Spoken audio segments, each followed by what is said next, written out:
morning. Welcome to Green Jay Landscaping and Landscapes for Better Living. Here is a key to successful true organic landscape management.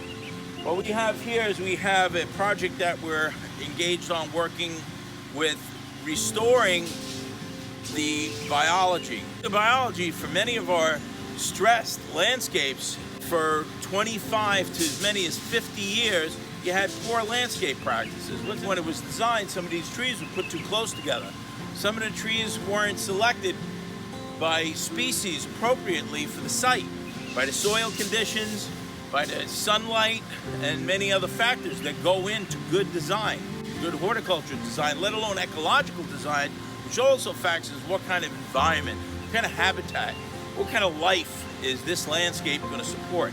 It's critical to identify what we want to grow on the site, what we expect to get out of what the existing conditions, what the possibilities for life are. How can we manage our natural resources, our human resources, our financial resources to best effect? We're working on rehabilitating the existing plant material, much of which is secondary growth to mature evergreens. We did a lot of pruning, lower branches, upper canopy, trying to bring some light in. Nobody fed the soil appropriately. They took the leaves away for 25 years at least.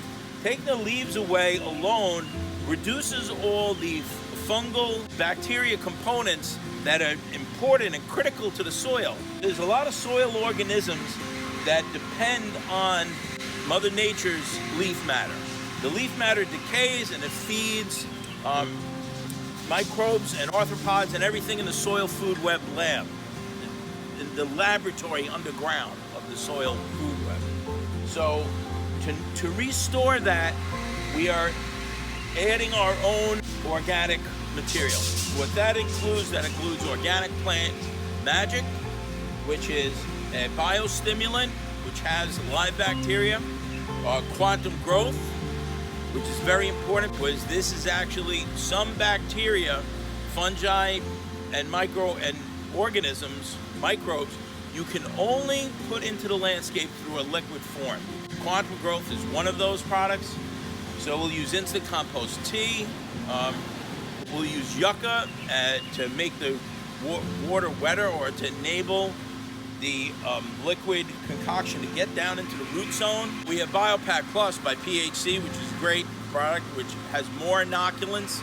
So we're inoculating the soil with bacteria and fungi, all of these things that used to be probably in the soil, but we don't know.